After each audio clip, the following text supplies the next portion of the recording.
opinar, es para todos. Sí, sí. Porque suelo opinar en contra de lo que se opina acá, Es para- en torno a eso. es Quiero para opinar. Yo voy a opinar para Darío León Mendiondo es el Opa. director del Interior del Ministerio de Trabajo y Seguridad Social. Gracias por estar con nosotros. Un gusto para mí. Recuerdo cuando por primera vez invitamos acá a Juan Castillo, recién designado ministro, que dijo: una de nuestras prioridades va a ser observar cómo es la relación laboral en el interior del país.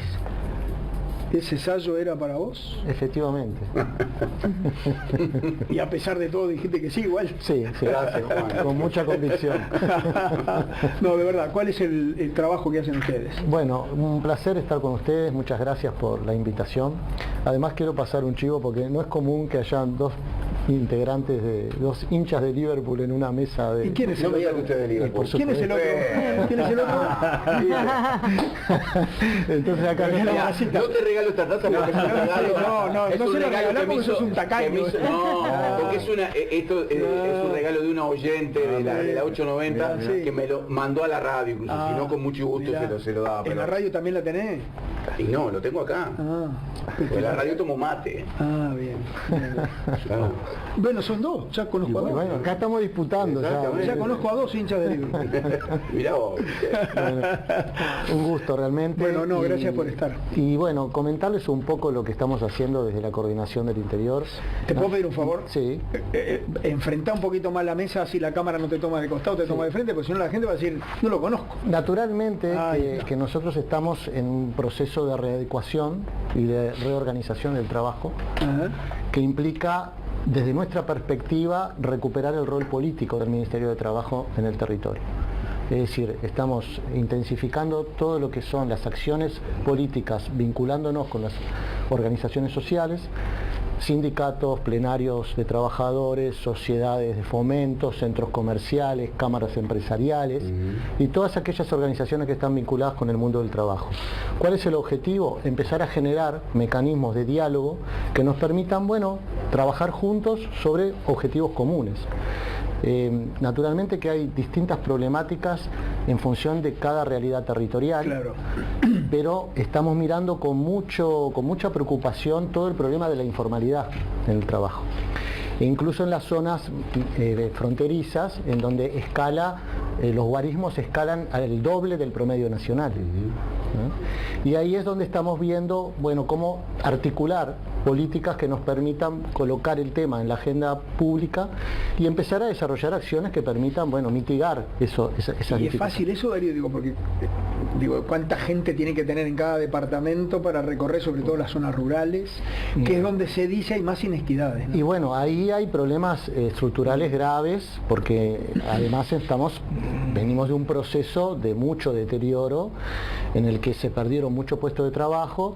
Ustedes saben que hay decretos de eliminación de vacantes que impidieron el ingreso a la función pública y eso determinó que en el caso de la dirección, que nos corresponde a nosotros organizar, ha tenido una disminución del 30% de su plantilla. Nosotros empezamos con 177 funcionarios, terminamos el 2019 con 177 funcionarios y empezamos la gestión en el 2025 ahora con 117 y se jubilan 40 en el próximo periodo.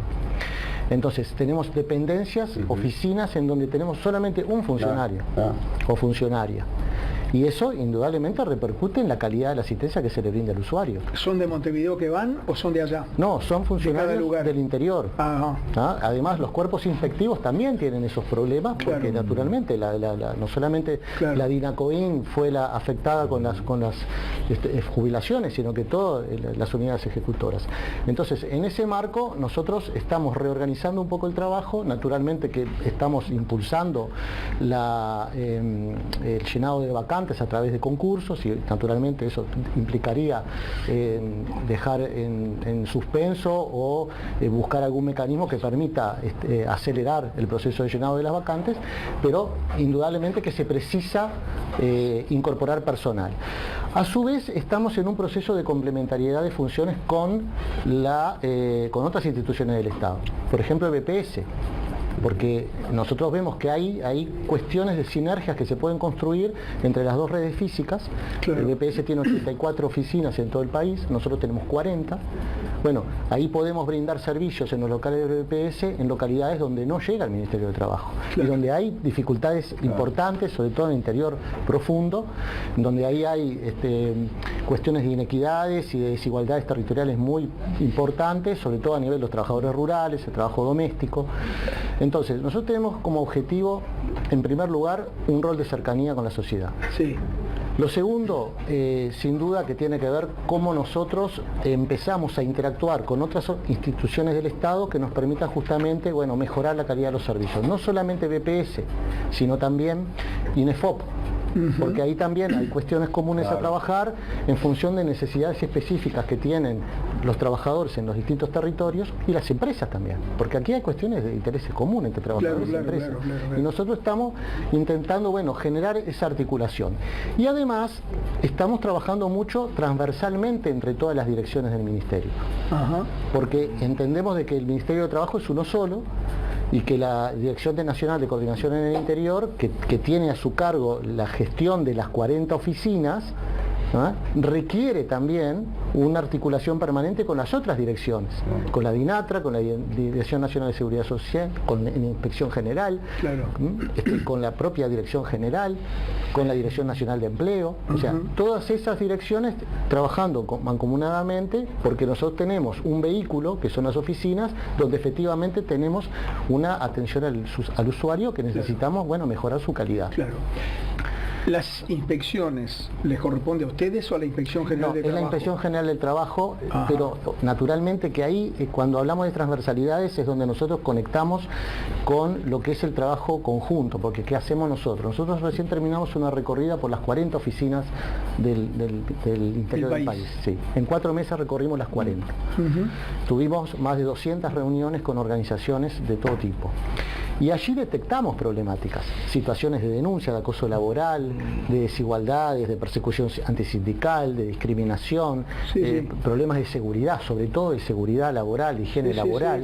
Bueno, y eso inmediatamente les decimos a las organizaciones que hagan la denuncia a través del sistema de gestión de denuncia que tiene el Ministerio, y trasladamos inmediatamente con carácter urgente a la inspección. ¿Para qué? Para que la inspección, bueno, haga su trabajo. Hace muchísimos años, tantos años, que el que me lo dijo fue el entonces ministro de Trabajo, licenciado Hugo Fernández Feingold. Se hará tiempo, creo que fue en el primer gobierno de Sanguinetti. Sí, señor. El interior, desde el punto de vista de la relación laboral, es un sistema feudal. Dice, vengo asombradísimo. Ahora, no es fácil en 5 años, en 10, en 15 cambiar una cultura, porque es un tema cultural también, ¿no? Creo que sí, hay una cuestión cultural. Naturalmente allí las relaciones laborales son más complejas porque los universos son más pequeños, claro, todo el mundo se conoce, claro, muy particular. También es más difícil denunciar, ¿verdad? Entonces, todo eso complejiza. Entonces, ¿qué se requiere? Que el Ministerio de Trabajo haga su trabajo, ¿no? Y que sea garantía para el cumplimiento de los derechos y las obligaciones que todas las partes tienen. Entonces, lo que nosotros pretendemos es que se instale la negociación colectiva en los lugares donde se produce el conflicto, donde está instalada la relación laboral, que allí se genere la negociación colectiva.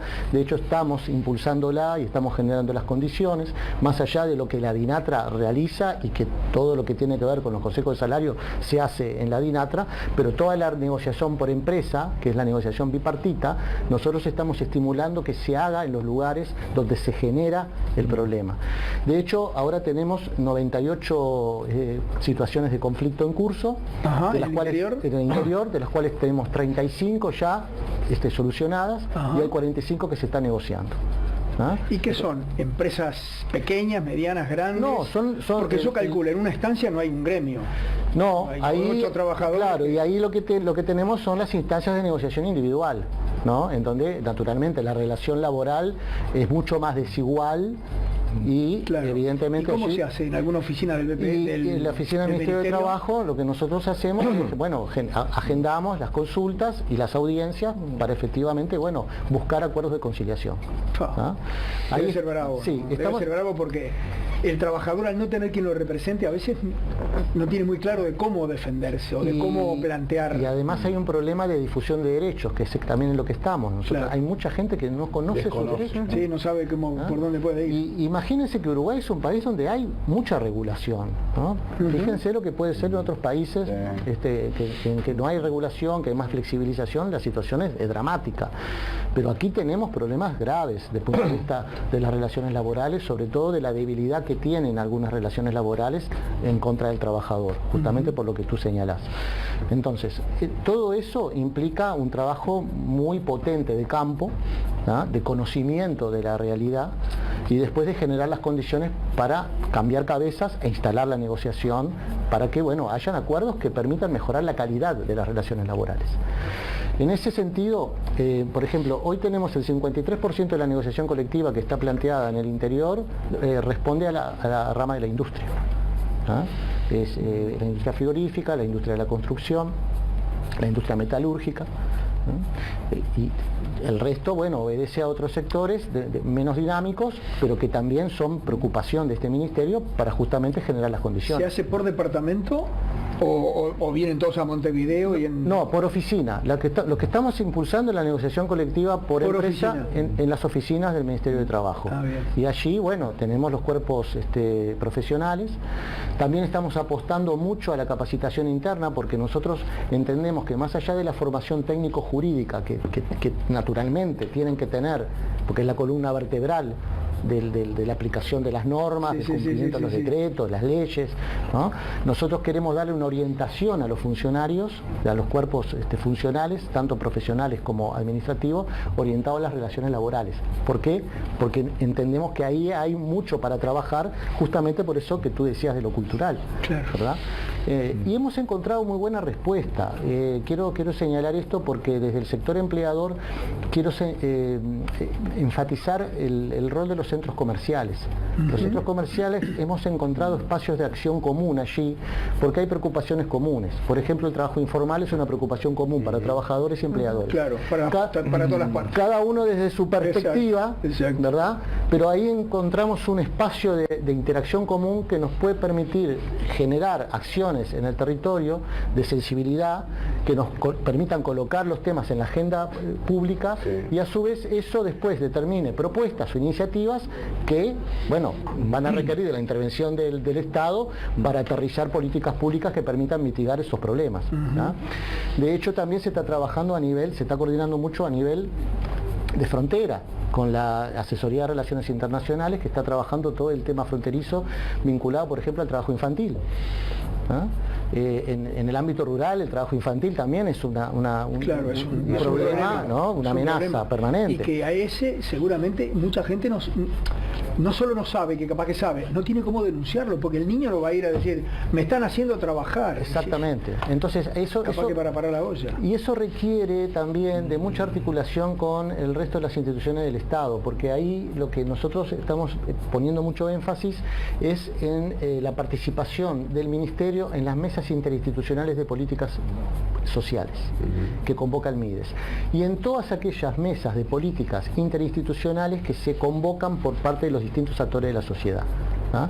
Y eso tiene que ver con violencia de género, con trabajo infantil, con derecho laboral, con mesas de desarrollo, o sea, todo lo que implica problemáticas que tienen en particular algunos territorios y que se abordan desde una perspectiva en la que participan distintos actores de la sociedad. Y tomando en cuenta el foco personal, como dijiste, la disminución que va creciendo, ¿ustedes salen a inspeccionar o inspeccionan de acuerdo a las denuncias que tengan?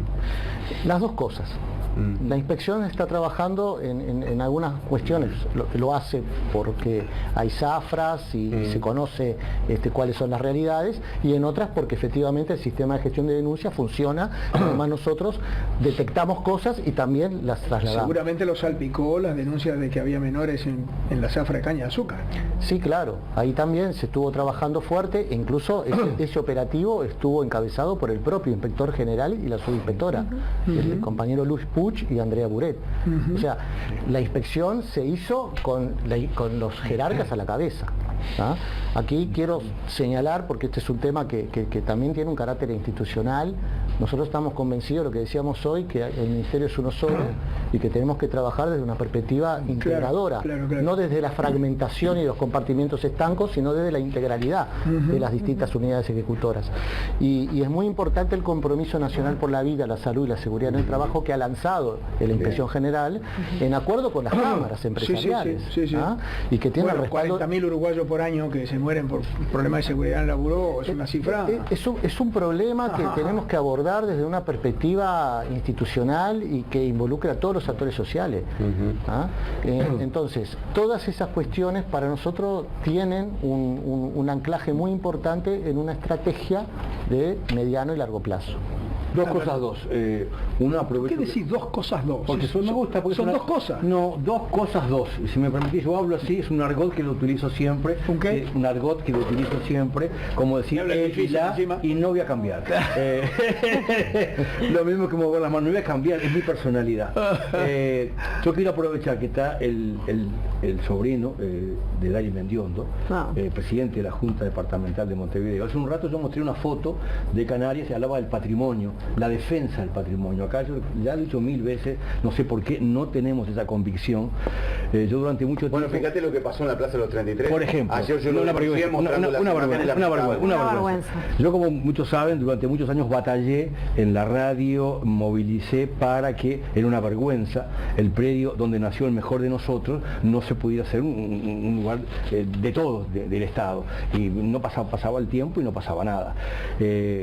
Una de las últimas actividades que hicimos en lo previo a que finalmente se expropiara ese lugar, hicimos una marcha que partió del Palacio Salvo, llegamos hasta ese lugar, y el orador en esa marcha fue Dari Mendiondo, el presidente de la Junta Departamental, que durante mucho tiempo él también batalló intensamente contra viento y marea, por ese tema. Muy que no le, con los barrios, con la gente. No le daban corte, y gobiernos distintos, no le daban corte a alguien que era 4 pesos, llegó a costar $120.000, pero yo no podía creerlo, y el Estado no tomaba. Pero bueno, quiero ir a la pregunta puntual en lo que quería recordar, porque hay gente que ha hecho mucho por el tema Lo extrañamos mucho. La mayoría no hace nada, la verdad, en el poder, pero hay gente que sí hace mucho. Uno fue y es, lo quiero recordar en presente, quien estuvo al frente de la Junta Departamental de Montevideo, Dari Mendiondo. Me quedé con lo que decías tú de Feingold, una radiografía muy dura. Sí. Él venía además de prepararse en Estados Unidos y recorrió el interior uruguayo y quedó espantado. Recordemos que no es un comunista, un anarquista o un tupamaro, estamos hablando de un ministro del Partido Colorado. Es una realidad. Esa realidad no ha cambiado mucho. Recordemos que hasta ayer nomás, aunque parezca increíble, hasta ayer nomás, en este país los trabajadores rurales no tenían 8 horas. Y muchos decían y sostenían en el Parlamento que era una gran familia. Y una gran familia, una vergüenza. Ayer nomás se pudo legislar en torno a las 8 horas. Cuando se legisla esto, que tuvo mucha oposición, la parte de la gente que estaba en la oposición, no tan públicamente, pero decía, bueno, sí, está bien, lo aprobaron, ¿y cómo lo van a cumplir? ¿Cómo van a hacer para poder controlar? Y la verdad que yo siento que no se han encontrado herramientas para controlar. Se mantiene la inequidad en establecimientos rurales, no en todo, por supuesto, pero en algunos casi con trabajo de esclavitud.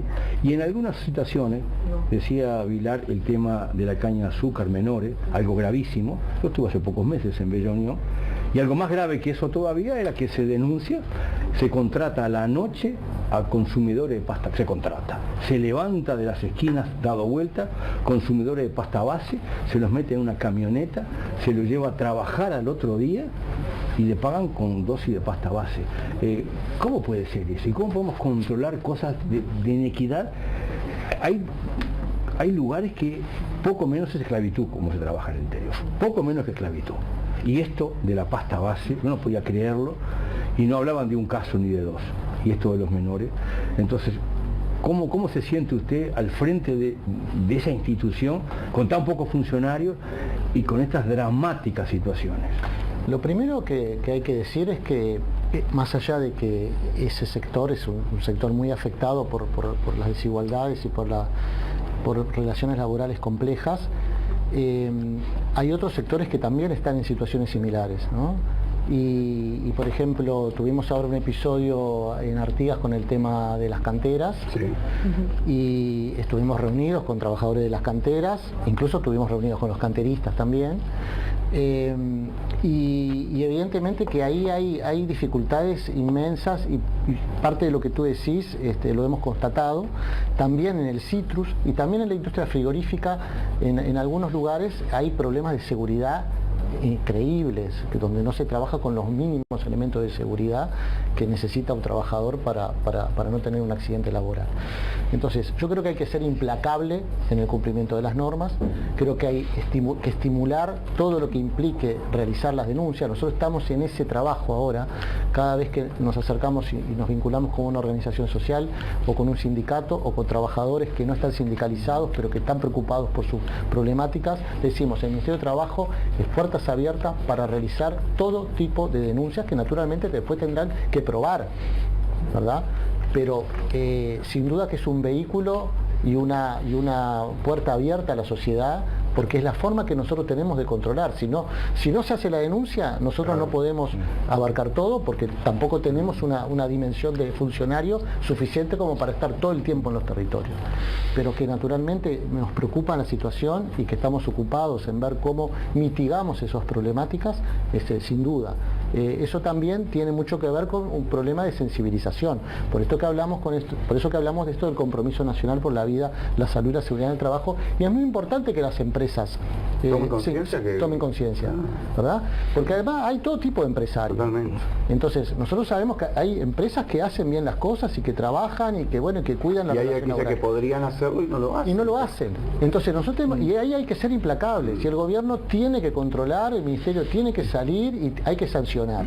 El problema que tenemos es que a veces hay empresas que pagan las multas y después continúan haciendo lo mismo. Seguro. Entonces eso también habría que ver cómo se empieza a regular. ¿Hay que cambiar alguna norma? Y bueno, sí, seguramente es parte de la discusión que tenemos que dar, porque no alcanza con pagar la multa. No, sabes que muchas veces el tema de las multas es un problema, porque pasa en ese ámbito y en otros ámbitos que la empiezan a meter adentro del costo productivo. Claro. Porque ya están, o sea, saben que van a pagar la multa y van a seguir haciendo las cosas. Y a veces es muy complicado porque en el balance lo tienen incorporado, o sea que deja de ser un costo porque ya lo tienen incluido y lo tienen previsto. Y es muy difícil a veces buscar los mecanismos para que eso no pase, para que la multa duela de verdad y sea de verdad una penalización y no se hagan los vivos, porque que no sea duro. Convengamos que tampoco son la mayoría de los casos, ¿no? Y hay que tener claro que también la mayoría de las personas trabajan en las condiciones que corresponde y hacen todo un esfuerzo para que sus trabajadores estén en buenas condiciones y para estar en regla. Pero hay algunos casos particulares que sabemos que sucede y que es una lucha constante, el tratar de buscar el mecanismo para que la multa no se convierta en un costo más de producción. Exacto. Y además ahí, el problema que tiene es que después que paga la multa y continúa, siempre está al filo. Claro. Siempre van al filo del reglamento. No, y otra cosa, y está también, no sé si desconfianza o descontento del trabajador que dice, hice la denuncia y sigue pasando lo mismo. Y bueno, y eso frustra. Claro, eso frustra al trabajador. Me quedé con esto del costo de que lo ponen en el costo de producción, porque en un momento conté esta cosa penosa, porque una cosa es generar trabajo, es construir, y otra cosa es destruir el patrimonio. Las cajas de zapatos que se están construyendo por todos lados en Montevideo, con balcones, que en muchos casos destruyen parte del patrimonio, algunas se pasan de altura. Y me cuentan que la multa está incluida ya en el costo, porque esos penthouse, al precio que lo venden, es mucho más la ganancia que lo que es la multa. O sea que también ahí habría que ver cómo la multa tiene que ser mucho más que la ganancia, porque es ridículo. Ahora le cuenta la compañera, es lo mismo, ¿cómo le van a poner la producción y no pasa nada? Tiene que ser una multa así, la segunda el doble, la tercera... O penalización. Sí, claro. Y lo mismo con quien construye y hace un penthouse. Bueno, penalización, y te lo tiramos, te lo cortamos, vos no podés venderlo, no se puede. No, y si no, lo otro es empezar a buscar incentivos reales. Claro. Que en definitiva haga que el que haga las cosas bien tenga una ventaja también. Que haga las cosas bien tenga una ventaja, sí, y que señora, sea algo que quieran alcanzar y no algo que tienen que cumplir porque no tienen más remedio. Señora. Esa es una discusión eterna. Para mí la penalización a veces aleja del objetivo real, y para mí el objetivo real es que la gente se comprometa con esa situación, y para que se comprometa tiene que tener un incentivo. Estoy convencida de eso. Está muy bueno eso. Yo creo que hay que regular y no solamente regular, sino aumentar la presencia del Estado, que no significa agrandar el Estado, sino racionalizar y readecuar la red física. Nosotros, por ejemplo, ahora estamos en un proceso de creación de 6 centros regionales. Los 6 centros regionales que tenemos proyectado instalar es en Rivera, Paysandú, Colonia, Paso de los Toros, Melo y Maldonado. En esos 6 centros regionales la idea es que funcione obviamente con una dotación mayor de funcionarios, pero que se brinden más servicios, y eso estamos interactuando con la Dirección Nacional de Empleo para que se puedan aterrizar las políticas de fomento del empleo en los territorios con funcionarios especializados en el tema. Estamos trabajando con INEFOP para también instalar en algunos lugares donde no existe INEFOP o donde no hay funcionamiento de INEFOP, se puede instalar en la oficina del Ministerio de Trabajo, y con INACOP, porque allí también hay inquietudes importantes desde el punto de vista de proyectos de autogestión, emprendimientos cooperativos que requieren acompañamiento y asesoramiento. Claro. Entonces, eso nos va a permitir aumentar el volumen de lo que puede ser una atención de mayor calidad. Y además, sobre todo en esos lugares donde se producen estos problemas que ustedes están señalando, nosotros vamos a ampliar la red del Ministerio. Nosotros estamos pensando en una primera etapa abrir en los locales del BPS con un servicio semanal en Bichadero, un lugar que también es recóndito y que donde allí, evidentemente hay dificultades desde el punto de vista de las relaciones laborales, en Vergara, en José Pedro Varela, en San Gregorio de Polanco, en Minas de Corrales, en Casupá, porque además Casupá nos vamos a anticipar a algo que sin lugar a dudas va a generar mucho empleo y mucho movimiento en la zona, con lo que va a ser la construcción de la represa. Entonces estamos abriendo un servicio allí en Casupá. Y además vamos a reabrir el servicio en Libertad, que se había trasladado al municipio, estaba allí en un lugar que prácticamente no tenía acceso a la visibilidad, y la gente no accedía. Lo vamos a instalar también en el local del BPS y vamos a tener una atención semanal en todos esos lugares. Entonces eso creo que nos va a permitir tener mayor capilaridad, con un uso eficiente de los recursos del Estado, compartiendo recursos ociosos, generando una sinergia con BPS. Acá tengo que señalar la disposición absoluta que ha tenido el directorio de BPS, particularmente la presidenta Jimena Pardo y Ariel Ferrari, que anteriormente había sido director también de Coordinación del Interior, con quienes estamos también trabajando en ese sentido. Entonces eso lo que nos permite es ser más eficientes en nuestros recursos públicos, expandirnos, pero sin agrandar el Estado. Claro. Y eso creo que también va a permitir llegar a esos lugares donde están radicados estas problemáticas que no se visibilizan y que es necesario corregir. Darío, para ir redondeando, y más allá de esa falta de personal, ¿en la ley de presupuesto piden algo, reclaman algo, tendrán algo, o es el rubro Ministerio de Trabajo? No, es el rubro Ministerio de Trabajo, en el cual hemos trabajado justamente para... ¿Y le sacarán algún peso a Castillo y a...? Sí, tenemos la perspectiva positiva de que sí, que vamos a tener los recursos suficientes para hacer lo necesario. Si no nos avisan y vamos, estamos por ahí, le sacamos algo. ¿Estás en el interior o estás acá y vas y venís? Voy y vengo. Ahora terminé el fin de semana, el viernes terminamos la recorrida por 40 oficinas. Van permanentemente. Y yo lo veo en las redes, porque el que está al frente de las redes comparte lo que hacen y es impresionante. La agenda que arman, la verdad, estamos trabajando intensamente y bueno, hemos recorrido, estamos muy conformes, porque aparte hemos visto un compromiso de los funcionarios y las funcionarias, una adhesión a este proyecto de Eso está gestión. bueno. Y eso nos parece que es muy importante. Estamos participando en todas esas mesas interinstitucionales de políticas públicas y la gente se está involucrando. La última pregunta no tiene respuesta lógica, pero capaz que la ensayamos. ¿Liverpool campeón de clausura? Y bueno, ¿cómo no? ¿Cómo no? Por lo menos vamos a pelear. Tremenda fe. Vamos a pelear el Uruguay. Estamos en la definición. Estamos en la definición. Eso de no, Ya está diciendo vos así. tendrías que haber cambiado la pregunta. Tendrías que haber, ¿Liverpool campeón uruguayo? Otra vez no. ¿Por qué no? No, ya está. Pero tenemos asegurado, son 2 partidos, ¿no? Tenemos asegurado 2 partidos. Es como Gorsi, que estamos hoy estamos a 6 partidos. A 2 partidos de ser campeón. Te iba a invitar al estadio nuevo, ahora no lo voy a hacer. No. Tirando Tener un mala palco onda. ahí. Ya que no tengo palco más allá. ¿Cómo tenés más allá? No. Después te cuento. No sabía. Ahí tenés los buenos hinchas, mirá. Yo la única vez que en mi vida fui a un palco... Tengo los cañones apuntando para allá. El amigo me invitó a su palco. Olvidate, para mí fue un gran honor. ya es una chance Pie de que no guerra, No. en pie de guerra con la dirigencia. La dirigencia. Bueno, contame después, por favor. No, Quiero sí, pero detalles. los oyentes, los televidentes no tienen por qué enterarse de estos trapos sucios. Gracias, Darío. Un gusto, un placer. Gracias a Y ustedes. a la Vamos orden. arriba. Y a la orden. Bambino. Sí, señor.